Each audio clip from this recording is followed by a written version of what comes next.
Masih di Sapa Indonesia Malam bersama saya Friska Clarissa. Menteri BUMN Erick Thohir melaporkan 4 kasus penyelewengan dana pensiun yang dikelola BUMN ke Kejaksaan Agung. Erick menyatakan hasil audit BPKP 70% dana pensiun yang dikelola BUMN dalam kondisi tidak sehat.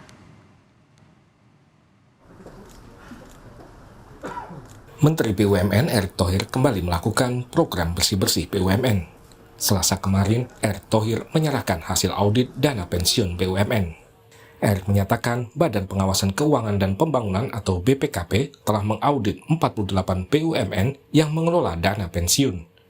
Dari 48 BUMN itu, 70% atau 34 diantaranya dinyatakan tidak sehat. BPKP juga menemukan dugaan penyelewengan dana pensiun di 4 BUMN. Total kerugiannya mencapai 300 miliar rupiah. Karena itu awalnya kita coba lakukan 4 dana pensiun waktu itu. Ada Inhutani, ada PTPN, Angkasa Pura I, dan tentu juga RNI atau ID Food. Dan jelas dari hasil audit dengan tujuan tertentu, itu ada kerugian negara 300 miliar rupiah, dan ini belum menyeluruh dibuka oleh pihak BPKP dan pihak kejaksaan. Artinya angka ini bisa lebih besar lagi.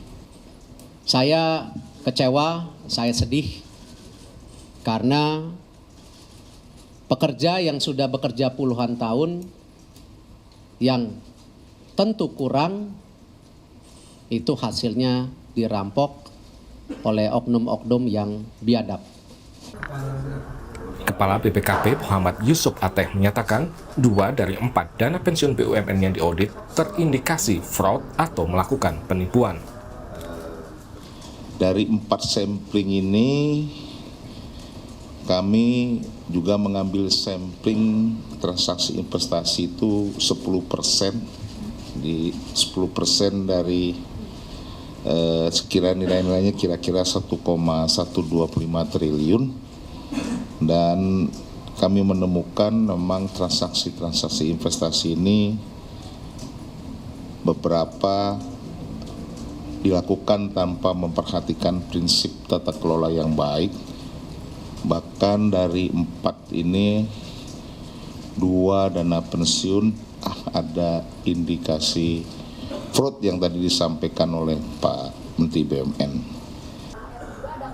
Jaksa Agung ST Burhanuddin menegaskan Kejagung akan mengutamakan kasus dana pensiun di BUMN ini. Jaksa Agung juga menyatakan akan menindak tegas pihak yang harus bertanggung jawab dalam kasus ini. Ini adalah untuk pensiunan. Bayangin duit pensiunan yang sedikit masih aja disalahgunakan oleh oknum-oknum tertentu. Dan ini ada sangat menyakitkan. Untuk itu, kami bersama-sama Jampitsus, Dirdik, tidak ada kata lain selain kami melakukan tindakan yang keras.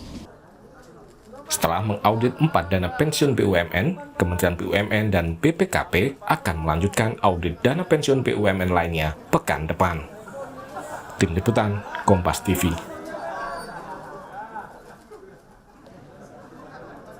Kita ulas lebih dalam soal dugaan korupsi dana pensiun BUMN ini bersama Kapus Penkum, Kejaksaan Agung, Ketut Sumedana, dan peneliti dari Pusat Kajian Hukum dan Anggaran Yenti Nur Hidayat. Selamat malam Pak Ketut, Mbak Yenti.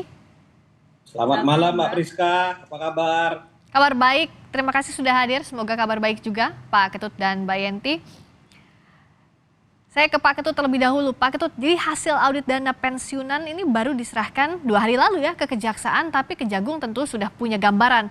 Sebenarnya seperti apa gambaran kasus dana pensiun ini? Apa yang salah dari pengelolaan dana pensiun BUMN sejauh temuan Kejagung?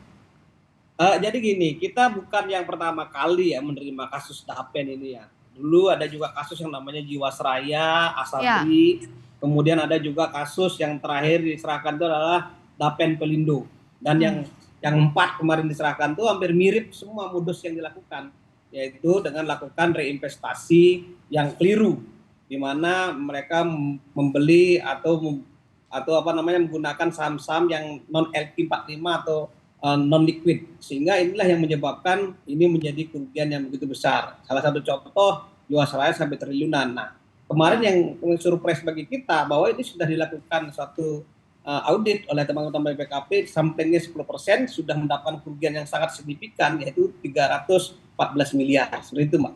Jadi bukan hal yang baru ini. Ya, bukan hal yang baru. Nah, ada kemiripan modus tadi seperti yang Pak Ketut sampaikan ya, dengan kasus pengelolaan dana Jiwasraya, juga Asabri. Ini bahkan sampai 70% kalau Pak Erik tadi bilang dana pensiun BUMN tidak sehat. Seperti apa Kejagung memetakan ini semua? Akan ditangani semuakah yang tadi diaudit oleh BUMN dan juga dilaporkan ke Kejagung? Nah, tentu begini, dari 48 dapen BUMN yang ada di BUMN, ya ada 34 yang dinyatakan tidak sehat, yaitu 70% tadi. Tentu kita akan memetakan yang mana yang memang masih bisa diperbaiki, ya yang mana yang memang agak parah kerugiannya, ya tentu kita tidak semua berujung daripada pemenjaraan, ya seperti apa yang disampaikan oleh Pak Jaksa Agung sering sekali, bahwa kita di samping melakukan suatu penindakan yang progresif dan represif, juga kita melakukan suatu upaya-upaya pencegahan termasuk perbaikan tata kelola ke depannya, seperti itu. Kalau Mbak Yenti lihatnya dari laporan kasus korupsi ada 4 dana pensiun BUMN ke Kejagung 300 miliar angkanya. Ini angka yang sangat besar. Catatannya apa terkait penyelewengan yang tadi kata Pak Ketut juga ini bukan kasus pertama, sebelumnya sudah ada Jiwasraya, Asabri dan sebagainya. Ya Mbak Friska, jadi sebenarnya 4 temuan audit kemarin itu sebenarnya hanya puncak puncak dari gunung es ya dalam kasus BUMN kita ya sebenarnya. Jadi temuan-temuan ini sebenarnya semakin mengukuhkan kita bahwa ada persoalan yang sangat serius di dalam tata kelola BUMN-nya kita. Nah, dan kalau kita kaji, dan sejak lama sih sebenarnya, teman-teman pegiat anggaran misalnya ataupun pemerhati anggaran menyebutkan bahwa persoalan tata kelola BUMN kita ini kalau nggak diselesaikan, maka yang terjadi adalah yang pertama dia akan terus membebani keuangan negara, dan kedua dia akan memberi ruang bagi para pelaku-pelaku korupsi dan geng-gengnya untuk dia terus menggali, menjadikan ini sebagai mesin ATM, Mbak. Dan itu sudah seringkali disebutkan dulu oleh teman-teman bahwa BUMN selama ini dijadikan sebagai mesin ATM untuk berbagai kelompok kepentingan ya, kalau kita tidak bisa sebutkan di sini. Tetapi itulah fakta yang terjadi. Nah, terkait dengan persoalan ini ujungnya ada di mana? Tadi Pak Ketut sudah sempat menyinggung bahwa ada persoalan di tata kelola. Dan kami melihatnya ada dua isu besar dalam tata kelola yang saling terkait. Yang pertama adalah di dalam tata kelola sumber daya manusianya, dan yang kedua adalah di dalam tata kelola keuangannya sendiri. Dalam tata kelola sumber daya manusia, kita bisa melihat bagaimana proses rekrutmen, proses penempatan dari orang-orang yang duduk di BUMN selama ini bisa kita nilai sebagai bermasalah.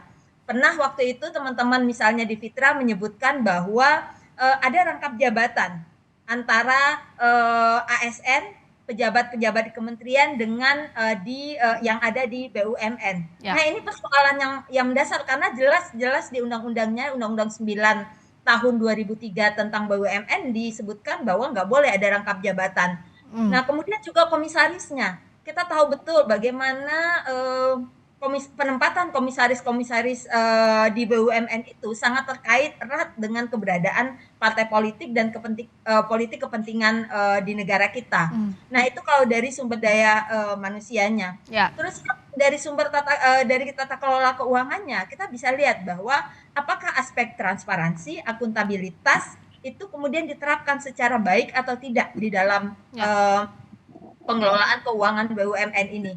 Dan kita nggak tahu misalnya uang-uang yang dikumpulkan oleh setiap BUMN terutama yang berhubungan sama asuransi milik pensiunan atau yang lain-lain itu atau ASN itu diinvestasikan buat apa?